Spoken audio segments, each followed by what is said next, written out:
Yes, people. What's going on? Welcome back to Saeed TV, and we have a countdown to kick off with James Bollum. James, how are you? How's everything doing? I'm not bad, mate. It's a nice sunny day in Seville. I don't want to upset everyone in the UK, but 27 Yeah, degrees today, so not bad at all. listen, not bad at all. I think it's very, very cold around here. We had hailstone before. It's not the greatest weather, but listen, Sevilla, south of Spain, isn't it? South of Spain.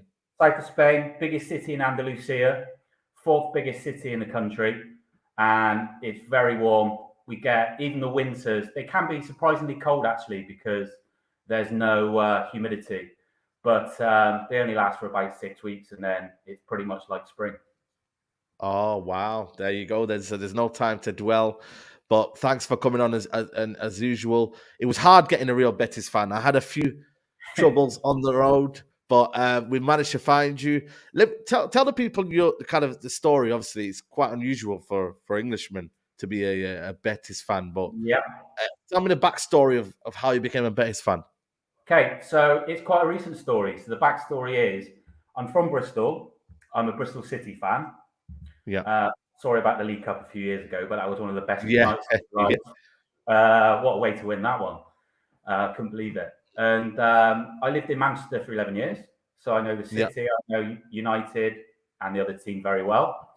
yeah, Because of that. I moved back to Bristol, stayed there for 7 years, and I came here to Seville to teach English 2.5 years ago. And I needed a team to support because I love football. So I want to be able to go to matches, etc. And obviously, as you know, there's two teams here. There's Sevilla, which are probably the bigger name because of their success in Europe, and then there's Real Betis. But what people don't realise, and Sevilla fans will argue this, but Betis actually have a bigger support. You know, they have a bigger membership, they have bigger attendances, bigger stadium. So it's a very odd city where the least successful of the two football clubs is actually the better supported. I came here on holiday 5 years ago. I went to a game at Sevilla against Real Madrid, and I went to the Sevilla derby at Betis, so Betis Sevilla. So when making my choice, I was kind of like, well, I've seen the derby at Betis, so maybe that's just a special day, you know? yeah. And I'd sampled Sevilla against Real Madrid. But when I came back from Seville from the holiday, the more and more I read about the two clubs and learned about the two clubs, Betis had a really huge appeal. To be fair to Sevilla, there's a great atmosphere at Sevilla. They're a special club as well. We often talk here about how lucky we are to have two really great football clubs in a city. Yeah. But Betis is a little bit extra special because of Manky Puerta, the fact they've been relegated from the Liga more than anyone else, when really they should be always up near the top. It's a kind of a bit like Man City used to be. It's a bit of a typical City kind of vibe to it. So being a Bristol City fan, I'm kind of like, I can't go for the obvious team that wins trophies because that's just weird for me. So I don't know. I was kind of attracted to the underdog and the romance of this huge football club with a huge support that just doesn't do what it should do, you know? And that appeals Sleeping to me. Giant, maybe. Yeah, Sleeping Giant. maybe arguably a bit like Bristol City, you know, because Sevilla is a city the size of Bristol. But one thing that strikes you here, compared to other Spanish cities, everyone here supports Seville or Betis. Yeah. No one supports Real Madrid. No one supports Barcelona. No one watches the Clasico. I like that. No one cares. You go to Valencia, people like Barcelona, they like Real Madrid. You go to, I don't know, La Coruña, people will like Barcelona, Real Madrid. Here, if you see someone in a Real Madrid or a Barcelona shirt, they're from somewhere else, you know? They live here. All the people care about here is their team and the national side. But the national side comes second to their team. Okay, fair. That's that. You know what? I like that though. I like the authenticity. I like the fact that you haven't got fans that are just kind of coming over here, and it's just kind of you either support this club or is that club. So it's quite good, And like I said, Real Betis got some good players in there. And obviously, unfortunately, you are 4-1 down. You know what I mean? Before you kind of gone into this game, did you think you had a chance against United? Did you think you could beat United over two legs? You never know, but realistically, no. I had one of my Spanish classes, and my Spanish teacher asked me about it, and I was like, "In your opinion, do you think you're going to win the match?" I was like, "No, I think we'll probably lose it." I mean, the fact of the matter is the budgets between the two clubs are enormous. So a friend of mine used to work for Seville, and he told me what Ava Banega was earning, and he was Sevilla's highest earning player at the time, and it was only about £2,000 more than the highest earning Bristol City player in the Championship. So you can see the disparity. Yeah, you can see the disparity in wages and in terms of spending power. The TV rights are distributed differently here. So there's a huge gap between Premier League clubs. We lost Alex Moreno to Villa, and I mean, just the wages they offered him compared to us. Now, I've got an uncle who was from Birmingham. I don't want to, slag Birmingham off, but I was just like, well, there must be a reason he's swapping Birmingham for beautiful Seville. But it was a good opportunity for him, and it's life-changing amount of money. We don't have that spending power. United are what, third in the Premier League? Third in the Premier League. Yeah, we're fifth in La Liga, but the chasm beyond that is huge. Real Madrid, Barcelona, yeah, okay. Atletico, the way they play, they've always got a chance. But from there on, it's always going to be tough. This question here, this comment here from Dan Potter, Real Madrid and Barcelona taking all the money in La Liga. That's one thing that I kind of like. I'm like, why didn't La Liga distribute the money better? Why did they, do that? So then it becomes a more exciting league. Like the way Premier League is, I get it. It's a juggernaut in terms of the advertisements and whatnot. And La Liga don't have that. But why don't they distribute it better? Because La Liga do have decent technical players. I mean, for me, I'd rather watch La Liga than the Bundesliga because you've seen the way they got absolutely destroyed, in by Man City. La Liga, why isn't the money distributed evenly? Very simple reason, really. The power of Real Madrid and Barcelona. They're not going to want to give up what they've got. And it's pressure. Florentino Perez is a hugely powerful man, not only in football, but also within Spanish life. There's been some controversies he's been involved in. I can't mention that for legal reasons that people here have told me, that rumors of, he's a hugely powerful man and he's in charge of Real Madrid, and a lot of what he says goes. The Federation and La Liga might deny that, but there's definitely that. And with Barcelona as well, although of course Barcelona are complaining about the referees. So it's difficult. They're trying to even it up a little bit because the head of the league, Tobias, has said, we're falling behind the Premier League because of the distribution of the money. So it needs to be done better. But some of the ways they distribute it are a bit strange. So, for example, you get a percentage based on your social media hits and your attendances and stuff like that. So the idea is to make clubs more, to sell themselves like the Premier League does better, and will reward you financially for that. So this is why there's like English social media pages for all the Spanish clubs. I see that, I see that. The more hits they get, the more money they get. Unfortunately, who's going to get the most hits? Real Madrid, Barcelona. Yeah. So I remember Sevilla when they got Martial. They tried to use Man United's kind of ice cold Martial with the gloves and whatnot. And then what, they were doing quite well because they were getting the Man United traction. But it's very difficult. Sometimes I'm looking at Spanish La Liga accounts, and the average guy in the UK is probably getting more exposure. And it's kind of crazy when you look at football club versus normal generic Twitter accounts who might give their opinion online. It is quite fascinating. Obviously, you've got the situation with Barcelona now with the referees and whatnot. Again, you just don't know if there's any transparency in La Liga. Is that your worry about the transparency in La Liga? Could undermine the kind of, because it is a technical league. I like watching La Liga. It's a good league. It's very technical, very elegant to watch. You get the top players that come from there. Do you worry for the La Liga? Often in football culture is surrounded by your environment. So obviously in the UK, it's very not faster because it's colder. We don't want to hang around. Whereas if we're here where it's hotter, you don't want to go so fast because it's hot. And in South America, we have a lot of South American players here because of the language.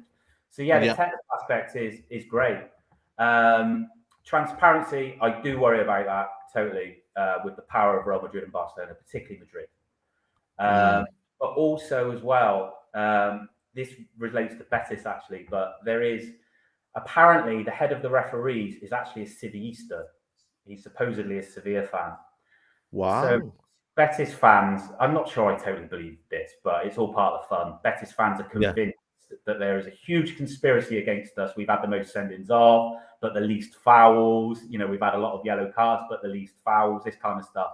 The stats don't back up our disciplinary record. And a lot of the fans are like, it's because the head of the referees is a Sevillista. So in Spain, a conspiracy is loved, you know. Yeah.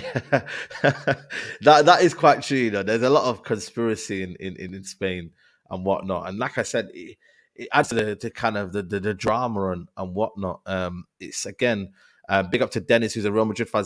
La Liga is good league. It's just the owner of La Liga has let the other smaller clubs spend more. Has to let the other clubs spend more. Again, is your budget great in Real Betis? What have you spent in the last, let's say, 5 years? Can you? I'd probably don't have the figures, but not a great deal. I mean, what we've built now is down to Pellegrini and wise spending.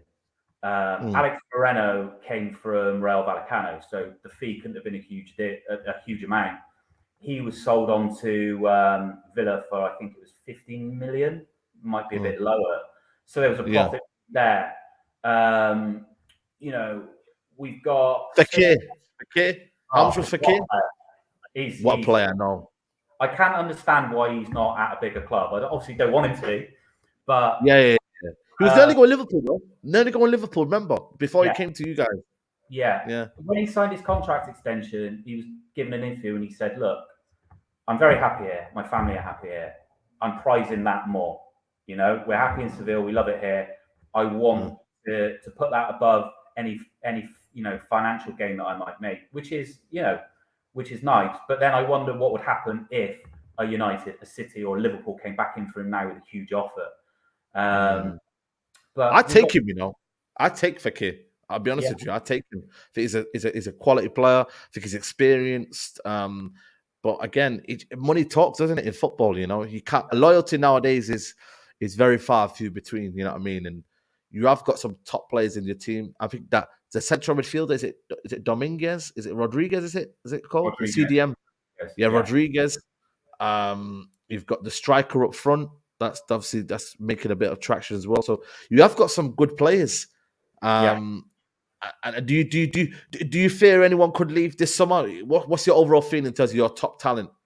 Yeah, I mean, anyone can leave at any time. I mean, Alex Moreno seemed extremely happy at the club. You know, in the summer he turned down a move and said, "No, I'm happy. I want to stay." Went in January. You know, any player can go because sadly money does talk. But there's some players that I think would stay. For example, Sergio Canales went to Real Madrid. He didn't do too well, and he's come to Betis and he seems to have found a home. And sometimes a club is a good fit for a player. Sometimes a club is a good fit or the wrong fit for a coach. So another example, Wammy. Wammy was a revelation last season. Played for Southampton. I got a friend who's a Southampton fan. Said, "Wammy, God, I forgot about him. Did absolutely nothing." So he's brilliant for us. But Wammy from Malaga, which is just down the road, it's in Andalusia. He's Andalusian. He kind of gets it. He kind of gets the mentality of the club. So he seems to have thrived here. And Pellegrini seems to have been a huge influence on how we're doing. He seems to be able to get the best out of the players we've got. Yeah. You know what? I want to talk about this guy here, Joaquin. I think it was an honor for me to watch Joaquin last week. I grew up on Joaquin. I grew up on his days, even at Betis, even at Valencia. 41 years old. I mean, how is he? Because for me, I thought, when you look at a player, you think 41, their mobility is quite off, or they're very slow. He doesn't strike me when I watched him. His mobility wasn't bad. I mean, he was like loving himself in that 10 role. He was in the transitions well. How is this guy still playing at 41? Like, can you explain? I don't know. I mean, the brilliant thing about Joaquin, he's the god of the fans. I mean, when he comes on as sub, whole stadium rises, chants go up. When he comes to take a corner, everyone starts going, Joaquin, Joaquin, you know. I think his passion for the club. He's from Cadiz, which is about an hour and a half, 2 hours away on the train down south. But Betis are kind of the team of Andalusia. So you'll find Betis fans in Almeria. You'll find them in Cadiz. You'll find them in Cordoba. Seville does not so much. They're more confined to Seville province and the city. So Joaquin was a Betico from a young age. And, you know, okay, he left, but he eventually came back. You know, he looks after himself. But, you know, we're only getting little cameos of him now. 5-10 minutes. Or he'll be rested for a while and he might play, you know, a whole match, or he might play an hour or whatever. But, you know, we are seeing the last of him. I mean, when we won the Copa del Rey last season, which was unexpected, obviously he lifted it as captain, which the last time we won it, he was in the team as a young player. And everyone was just like, well, that's it. He's got to finish. He's just lifted the Copa del Rey to end his career, right? Still going. Well, we had the big parade in the city, and everyone was chanting on the Plaza Nueva, which is where Betis fans go to celebrate titles. Everyone was chanting "Uno año más," 1 more year, 1 more year, and he kept going "Uno año más" and all this, like teasing everyone. But he was like, you know. Anyway, he came on to do a big speech at the end, and he just said, you know, we just won the cup. You know, what a great moment. And then he said, "Pero lo siento mucho," which means, but I'm really sorry. And then he smiled and said, "Uno año más," like that. And everyone went nuts, and people were crying. And then his teammates all ran over and just started throwing him up in the air, you know, and he was smiling. Yeah. What a legend. I mean, let me tell you this story about Joaquin, which, you know, every football fan wants to see this. So in the Copa del Rey semi-final against Real Vallecano, is over 2 legs, and he did the team talk instead of Pellegrini. And he said to the players, he said, "I don't know whether to speak to you as your captain, your teammate, or your friend. So I will speak to you as a Betico." The Beticos have suffered for many years, pointing outside to the stadium. They've suffered for many years. I had an uncle once that said the best thing in life is being able to make people happy. Go make them happy. And we got to the final and we won the cup. Wow, amazing. And it just shows you the type of man he was, man. Such a criminal, underrated player. And one of them that will just go down as one of the GOATs, you know, wingers, you know, players that just, you know, for me, I'll always kind of think about when I was growing up as a kid. Big up to everybody still watching. Make sure you guys are liking the video if you're enjoying the show. But let's talk about the game. 4-1. What went wrong? What went wrong? Was it just the fact that we overpowered you with our technicality? Was it Bravo? Was it the defense just kind of went down? What happened? Various things. I mean, Bravo didn't have the best of games. Defensively, that's our weakness. Also, is the way we play. We're very entertaining to watch. So it's all about getting forward and attacking. But this leaves us dodgy at the back to a certain degree. Last season we had Hector Bellerin. You know, we don't have him this year, although Sabali has done really well in my opinion. He's a good player. And Alex Moreno has gone. So we're in a situation where the defense wasn't great to start with. It's weaker this season than it was last. The quality of the players you had at your disposal, and also I think we kind of just collapsed. But the defense wasn't. I don't think the defense performed particularly well that day. So, yeah, you actually got, when it was 1-1, there was a moment where I think Real Betis were in the game, and I think, you know, that was a momentum where they got the goal. United started to make a few mistakes, and then obviously the second half, you know, we make a few changes, we make a few tactical tweaks, and then we kind of you know, overpowered the situation. I thought, ultimately, you know, with our attack, it was always going to be a huge ask for Betis. But is there any kind of hope for you in the second round? You know, I know football, anything can happen, but you do need to win 3-0, 4-0 to win the aggregate. Are you a club that makes comebacks? Are you a club that believes in comebacks? What's the situation with that? I wouldn't say we're a comeback club. No, you know. It's basically a situation. I mean, you never know in football. There's always a chance, but I just think it's too big an ask, particularly with the way we play. I mean, it's like Villarreal. You know, the way they went up against United in previous seasons. They play a different way to us. You know, they're very much a tighter unit. They were more pragmatic under Emery. You know, whereas we're a bit more open, and I think that's going to cost us. I think I just can't see United falling apart. I mean, it's just, you know, we would need United to have a huge collapse. And also a talking point against Betis as well was we thought it was a really, really smart move by Ten Hag to play the same side that had lost so heavily to Liverpool. Because there's a psychological element there of like, you know, okay, I'm going to give you another chance. Okay, a much weaker side, but I think that was smart. I think Ten Hag's smart enough not to let this fall apart. So yeah, I'm not expecting anything on Thursday in terms of turning it all around. Absolutely. Do you reckon if it was maybe the other way around, you kind of been the team that was in the home leg first, or to kind of give yourselves a little bit of a platform? I know there's no away goals, but do you reckon that kind of psychological edge, being home first, then take it to Man United Stadium, would that have helped you guys, do you think? I think so, yeah. I mean, the Benito Villamarín it generates a fantastic atmosphere. It really I've seen it. Yeah, it's noisy. It can be an intimidating place to go. So it could have been a different story if we were at home first.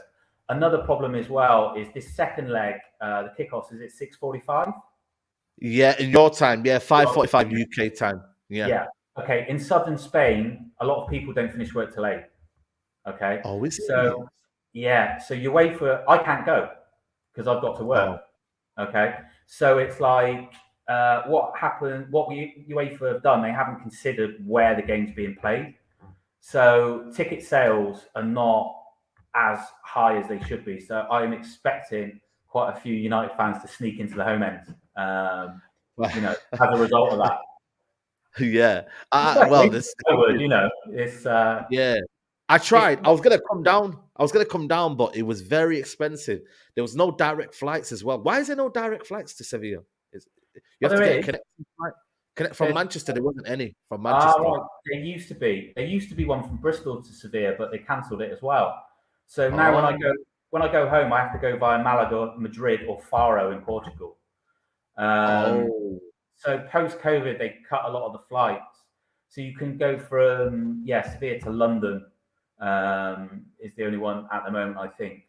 But I mean, it was like, if United fans, by the way, are in the home sections, it's not like in England.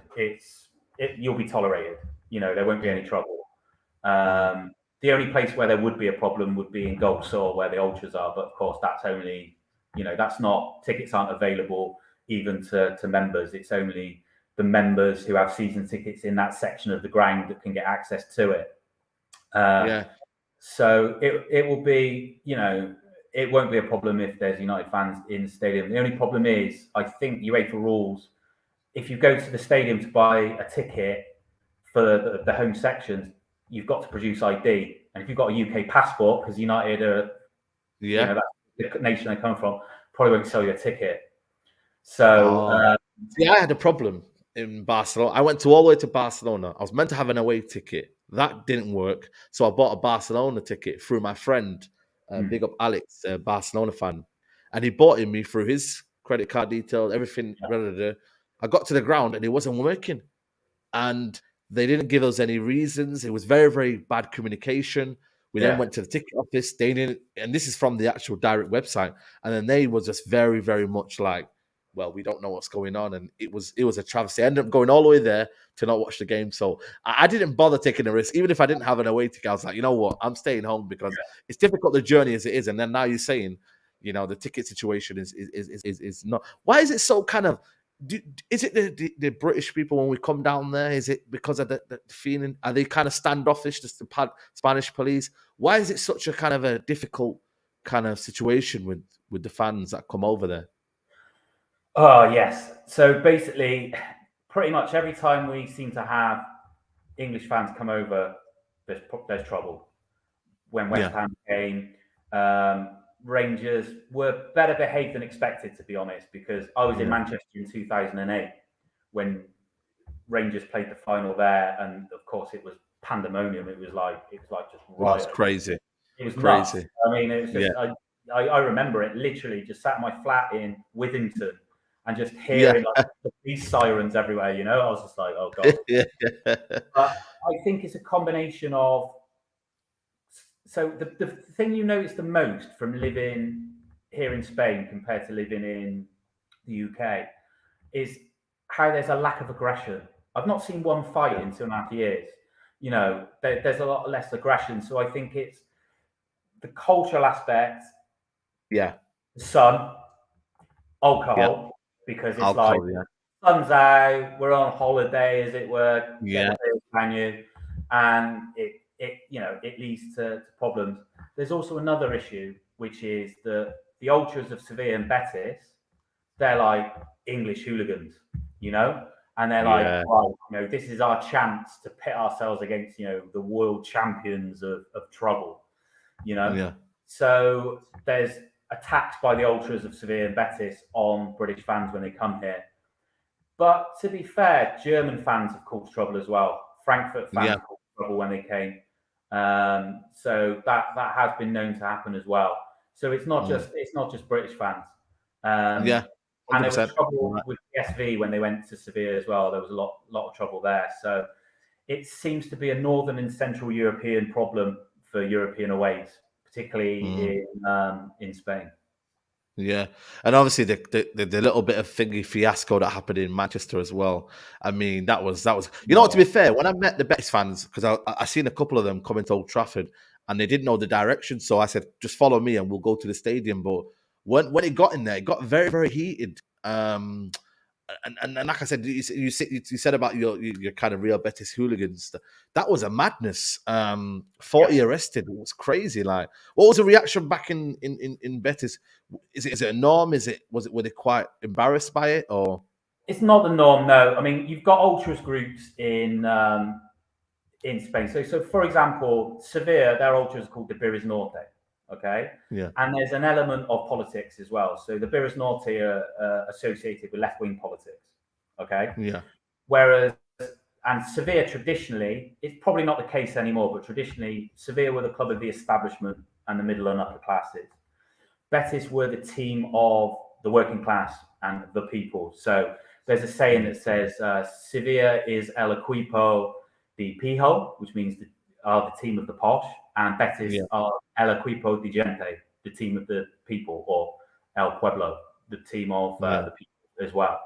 That's not quite the case these days, but the Betis ultras are associated with far-right politics.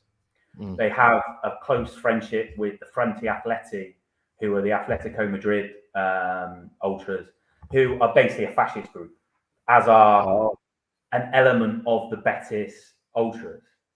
Okay. However, there's a split in the Betis ultras at the moment, with some of the ultras breaking away because they hold different political beliefs. They're more on the left. So one of the things with the Betis ultras is their political aspect, but they're a minority, you know. Absolutely. The ultras aren't the club. So people have said to me, I mean, my politics are of the left. People have said to me, you should be supporting Seville because their ultras are left wing. I was like, yeah, but ultras aren't a club. You know, you'll meet right wing Sevillistas, left wing Sevillistas, right wing Beticos, left wing Beticos, you know. But the ultras groups here are politicized, like they are in Italy, like they are in Germany. You know, I got asked by a Betis ultra, are West Ham fans right wing? They are, aren't they? And I said, well, not really, no. I mean, it's just like the West Ham ultras or hooligans probably might have different political views. They're different. They see hooligans, as it were, as the same as ultras. And I try to explain to them it's different. The hooligan thing's more just about fighting, you know, whereas like the ultras is a bit more organized and there's a political element. So I think what happened there was a case of Goal Saw is the name of the ultras group. I think it was a case of Goal Saw thinking, right, we're in England, we're playing Manchester United. They might have read some of the books about the Red Army in the 70s or whatever. Yeah, the Red Army. this is our chance to have a go. It might not happen again, you know. Yeah, So absolutely. vast majority of the Betis fans that went there would have been well behaved. I mean, the father of one of my students, he went to the game. Okay. I was talking to him before, and he said he was going. I spoke to him yesterday, and I was like, "How did you enjoy Manchester?" He's like, "Oh, it was terrible. Game was terrible. It was cold. It was like, Very cold. It was yeah, snowing. yeah, It was yeah. snowing. So you won't get that in Spain. I tell you what, I mean, you're getting nice weather over there, you know. So now I think it's going to be hopefully a good tie for us. What have you make of Man United this season? I know, forget the 7-0, forget all of that. You know, we don't Yeah. like to talk about that. But what have you made of United? Are we on the right track under Ten Hag? Yeah, I haven't seen much of United because obviously I focus more on the Liga because I'm here. But I think you definitely are, yeah. I mean, I think Ten Hag is the post-Fergie appointment that you've got right now. I think if you give him time, he'll deliver. I think what you've had in the past is, okay, you know, hate to say this, but with Ollie, as an outsider, I was like, this is a sentimental appointment. This is, I don't think, going to work. His track record up to now isn't really good enough. With Van Gaal, I think Van Gaal's peak had long gone. Mourinho, I would agree with that as well. You know, older ideas and maybe some of the hunger had gone with them as well. Whereas Ten Hag is probably the appointment United should have made a long time ago. Young, new ideas, hungry, and proven. Okay, in a weaker league, and it's Ajax. You know, I mean, it's just like, you know, they're a club that are always going to have a chance. But I think he was the right appointment in terms of if you're looking long term. Mourinho to me and Van Gaal, it always felt temporary. You know, this could be more of a long term thing. And I was very impressed with the way he dealt with the Ronaldo situation. It was almost to me like Fergie-esque. No one's bigger than a club. If I don't want to play you, I'm not going to play you. I don't care what you say. I don't care what the agent says. I'm the boss. That's the end of it. You know? Absolutely. And it's like, as an outsider, you're thinking, wow, finally they've got a manager with, as they say, cajoles here, you know? Yeah. Absolutely, it's refreshing to see, and I think for me, that's what is kind of instilled in the squad, the mentality. You know, obviously, we've got Casemiro who's come into our league, and he never got a red card in La Liga, and he's come over here and he's got 2 red cards. Yeah. You know, so he's come in and instilled that. You know, some of the players. Who do you like in this Man United team? Which particular players do you like in this United team? It's impossible to dislike Marcus, isn't it, for all of the stuff he's done on and off the pitch. You know, and I'm really pleased to see him getting back to form. Although obviously wasn't too pleased to see him score the early goal. Yeah. You know, Marcus, I like you. Do you know what I mean? But I think Bruno Fernandes is a great player as well. Casemiro is a good player. And bizarrely here, they don't really rate De Gea. He's not rated here. Now, the reason I know, I don't understand. They don't rate De Gea in Spain. They don't rate him because I teach teenagers, right, and they're all football obsessed. So you know, I get their opinions. La Liga takes precedent here. Now, like I got one student. He comes in with a United top. I got one comes in with a Chelsea top. So they all have an English team. You know, you walk around Seville, you'll see United tops, Liverpool tops, Arsenal tops. Sorry to say, you will see City tops as well. You know, but the Premier League isn't. La Liga comes first, so they don't see that much of him, and he's made mistakes when he's played for the national side. And also, Luis Enrique didn't rate him for whatever reason. Although Luis Enrique was not popular either with the fans here. So I think it's a case of not seeing enough of him, and you know, with him being in a different league, and you know, he's often made huge mistakes, you know, in important moments for the national side. So I've always found that quite fascinating. But he's a goalkeeper I rate, definitely.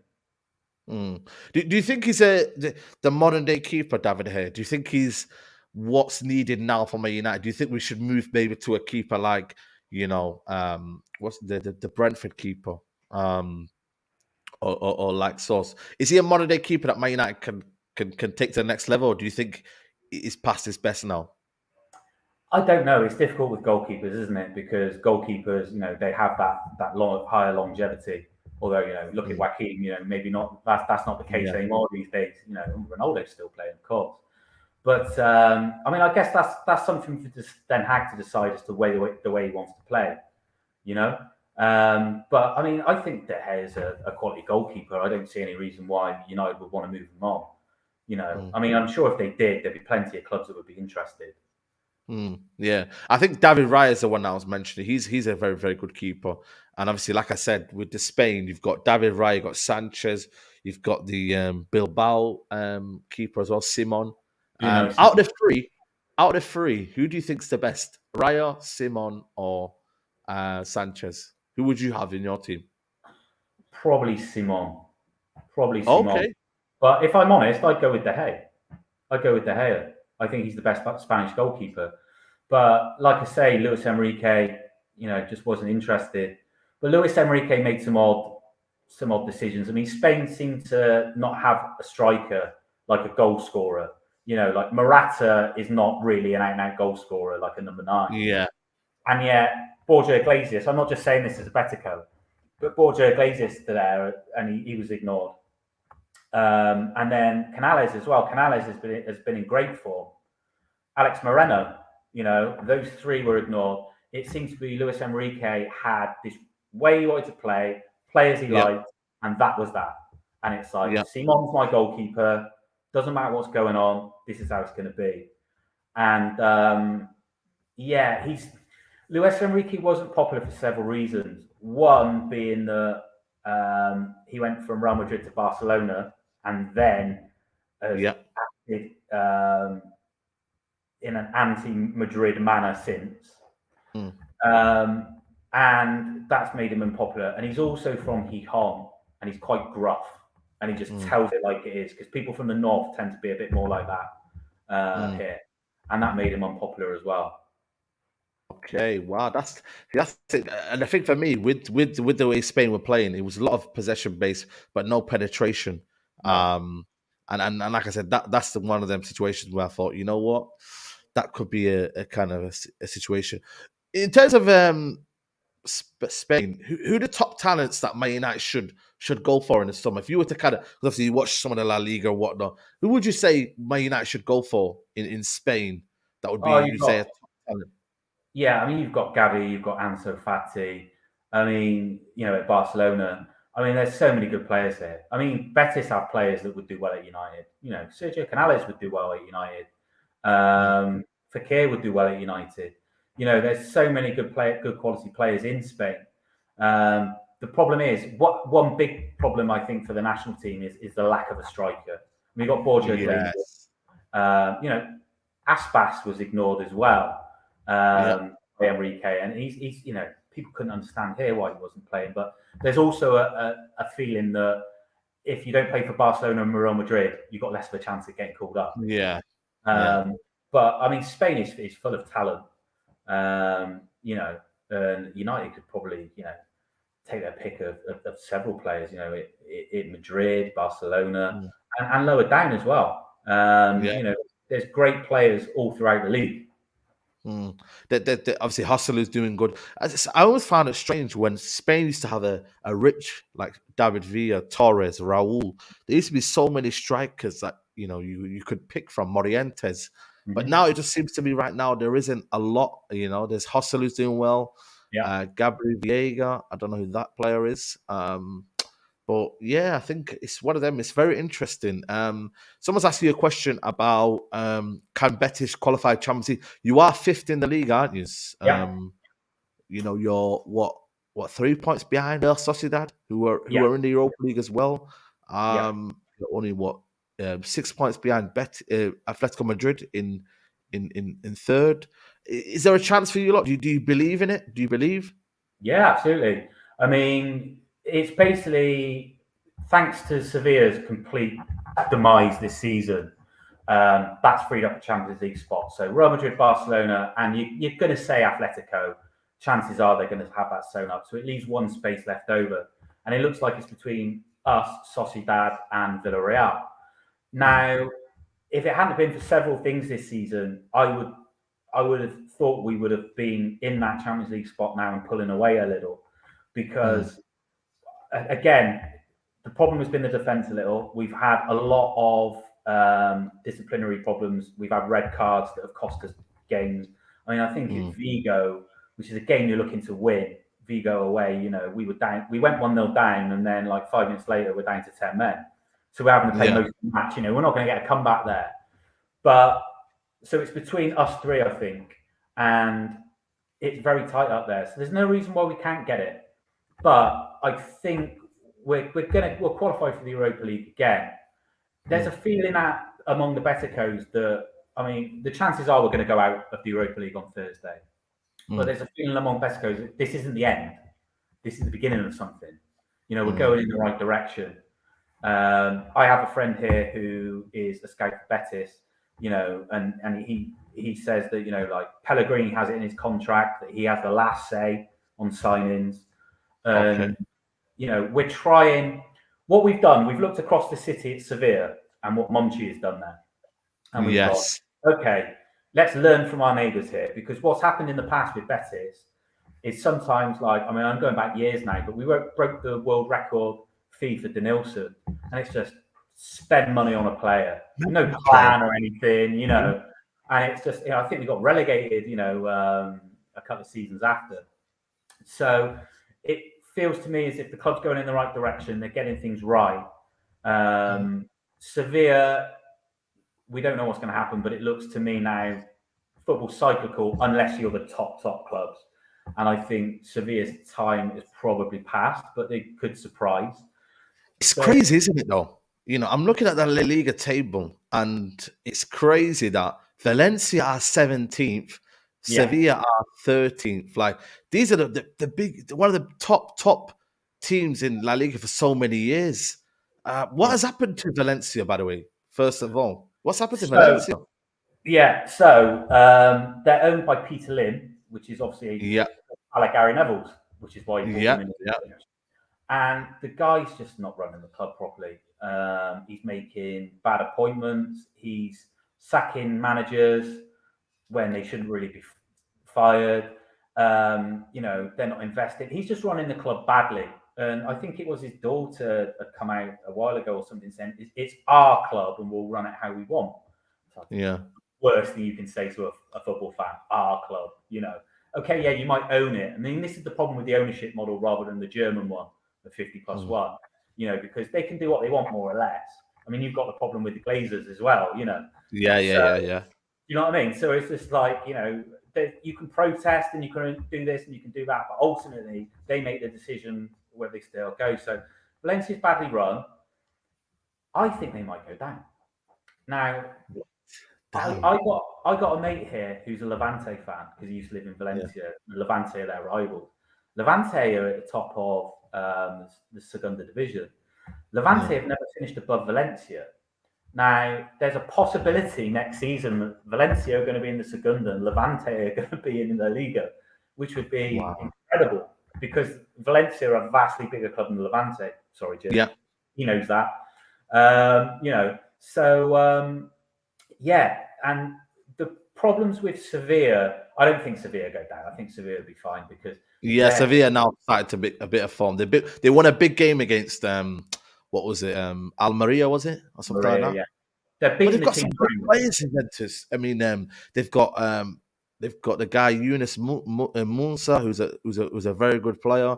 They've got some good players, Valencia. I just find it fascinating that they've gone to that level and they're not doing well. The atmosphere around the club, I think, is just a completely demoralised club. I mean, the fans aren't happy. They're staying away. There's been protests. I mean, that's got to get to the players, and people are only human, aren't they? I mean, of course. If you're going out to play a game and you're just thinking, you just get a toxic atmosphere and it's like a virus. It spreads.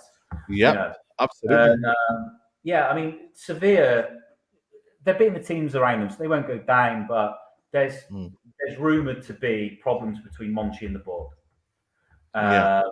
and this has created a bit of a toxic atmosphere around Sevilla. There's been protests against the board of directors. There's talk about Benito coming back as president, and the fan base is that. So Sevilla, all is not well within the club, and there's also an element of what Monchi was doing before was buy in, selling and buying Yeah. well, whereas that doesn't seem to be happening. And there's been some bad, transfer moves. Martial was brought in to be the catalyst to push on and win the league last season. Yeah. Didn't work.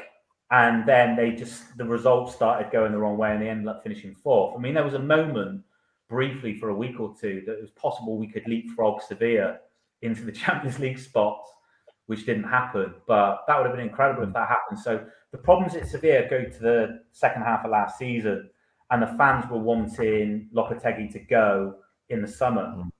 Now, I was saying to the Sevilla fans, I said, look, he's won you the Europa League. He's had you challenging for Liga. What do you want? You're not Barcelona. You're not Madrid. Yeah. Be careful what you wish for. And they were like, but the football's boring. I was like, okay, fine. But do you want to play exciting football and lose every week? Or well, we won't lose every week, So we have this debate as football fans, this is not just Sevilla fans. But there was a sense of like, be careful what you wish for and what you want here. Now, Sampaoli, who they've brought in, plays exciting attacking football. The problem they've got is they don't really have the players for it. A lot of the players are quite old. And Sampaoli is at his best playing his brand of football with a younger squad. So there's a lot of work to do. But it is a big surprise to see those two clubs down there. But Sevilla more so. Valencia, they've not been in a good place for a long, long time. And I mean, if I was Peter Lim's a rich man. If I was Peter Lim, I'd just get out. I mean, why not? What's the point? Again, owners are reluctant because obviously they put investment.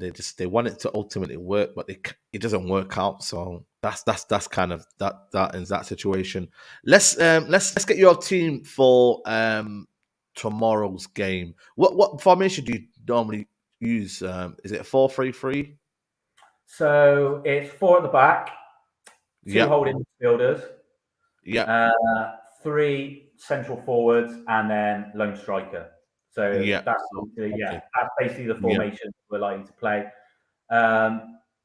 Who Pellegrini will play will be an interesting one because I don't know if he's going to look at this as a tie this over and not want to risk our league form and maybe rest a few. Yeah. Or whether he might think, well, let's try and see if we can turn this around.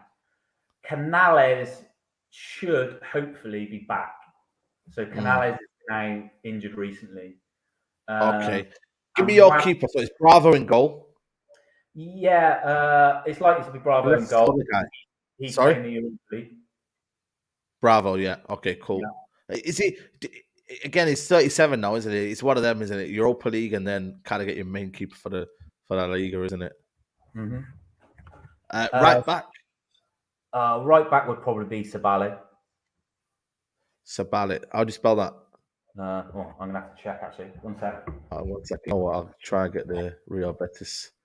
Yeah, I'll get the spell up as well because I need to check on the spellings.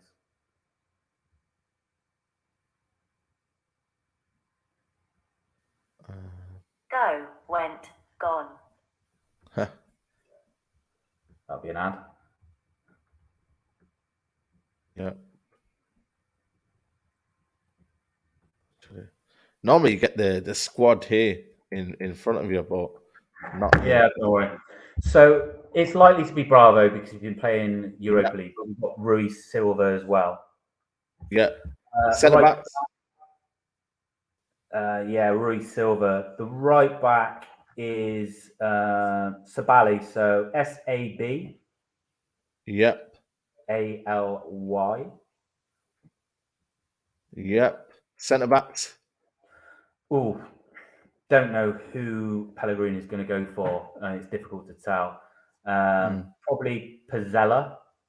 PEZZELLA. Yep. And maybe Luis Felipe. Okay. Left back is a tough one at the moment. It's probably going to be Juan Miranda. Okay. Who scored the winning penalty in the Copa del Rey final, and he's actually a Betis fan from Seville. He went to the 2005 final as a child with his parents. and there was a picture of him in his shirt and flag, and he won the he scored the decisive kick. Okay, wow, fair enough. I mean, there's other possible players. I mean, this is just guesswork. I don't know exactly who Pellegrini's going to go for. I think we could probably expect William Carvalho to play. Yeah, very, very kind of almost traditional. Yeah, I love him. I absolutely love him. I think he's a great player. I mean, a lot of the work he does for the team goes unnoticed because it's the stuff no one wants to do, you know. But yeah, I rate him highly. And then, I mean, it could be anyone in terms of midfield. I mean, it could be Rodriguez. It could be. He's a good player, you know. Do you reckon that you're going to be interested to keep how you hold him? Sorry, you hold on to him?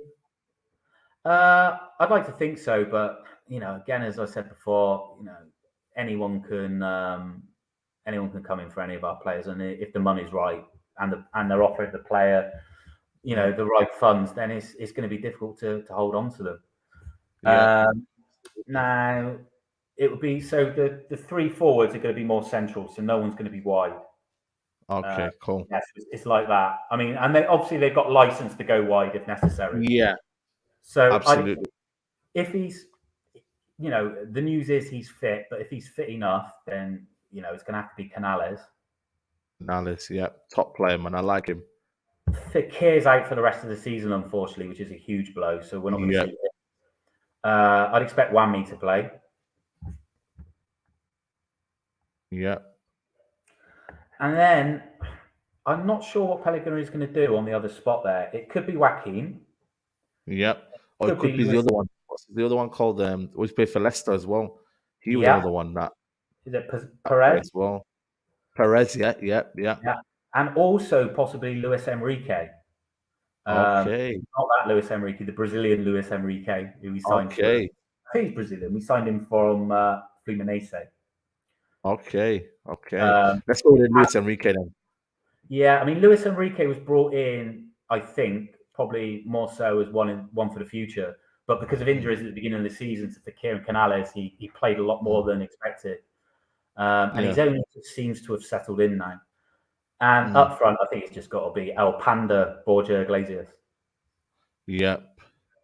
Correct, Borja. Yeah. So you've also got another striker who played last time. Is he one for the future? The tall striker? Is he? William Jose. So is it? No, not William Jose. There's another one. There was another guy. Is it? I don't know if I've got it's the same one wrong. He played on the wing. Last game. Can't remember. 6 foot, I think he is. Played up front, I think, for your Betis. I might have got the wrong person, but yeah. So we'll see. That's the team there. I'd say that's going to be the team. Yeah. I wouldn't have thought William Jose is usually the second choice strikers like to start. Yeah.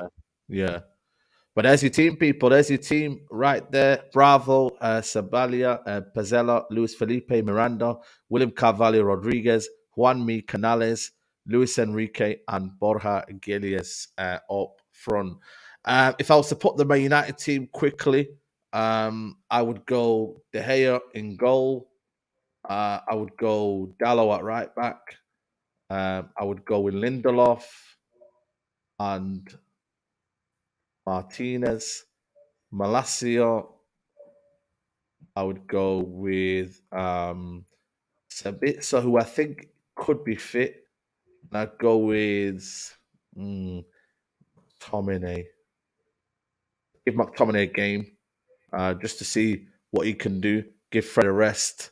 I'd go. Anthony's not available, so on the right, I want to see if I can give Palestri a chance. In the 10 role, I'll go with Sancho. Just thinking here, who could play? There's no Garnacho. He's out for a while, so that could be interesting to see. Rashford, and then Weghorst up front. I'd give Bruno rest because he's played a lot of minutes, but that's a team I'd kind of go with. But Casemiro, Casemiro is available. Oh yeah, he is actually available, isn't he? Because he's not suspended for this game. So yeah, Casemiro, Sabitzer, and then that's what I'd go for. Again, it's still a frightening team. But yeah, listen, let's see what happens. let's go predictions. I know you it's not going to be easy, but do you think you could get a little bit of a pride? Maybe you get a win. What are you going for? Prediction? Yeah, I mean, we can always win the game, but lose the tie. My gut feeling says 1-1. I think we'll 1-1. probably go 1-0 up, and we'll probably concede an equaliser. But I mean, you never know. I mean, we might have another defeat or another heavy defeat, depending on how it goes. But I think we're going to have more of a chance. But because of the disparity in the score going into this game, all it takes is for United to get one early goal, and then our heads could well drop, and then United might start racking in the goals. But yeah, it all depends how the early stages of the game go. But it could be a gallant 2-1 win or something like that. But I mean, I think United are going to be smart enough not to throw away a 3-0 lead. I think that Den Hag's going to have them organised well enough to make sure that doesn't happen. Yeah, I'm gonna go for 3-1, and then hopefully we avoid another Spanish team, because we haven't got a great record against Spanish teams in Europe. So hopefully we avoid the likes of Real Sociedad. Sevilla still in there, so let's hopefully try and get to the final. James, it's been a pleasure. I appreciate you taking your time out during your busy day. Let them know where they can find you. If you've got any socials, Twitter handles, let them know. Yeah, Twitter, so it's at James Bolam. Okay, at James Bolam, so it's spelled BOLAM for mother, so same as the actor of the same name. And so you can follow me on there. And I'd expect United to go through on Thursday. So I would say, as a Betico, do please make sure that Sevilla don't win it for us. Yeah, I will. We will. We must make sure that happens. Big up to everybody who's watched the show. Please leave a like on the video. It would be appreciative if you can give me some likes on the video. And I'll see you 5 p.m. people for the Mandem talk. Take care, guys. Bye-bye. Peace.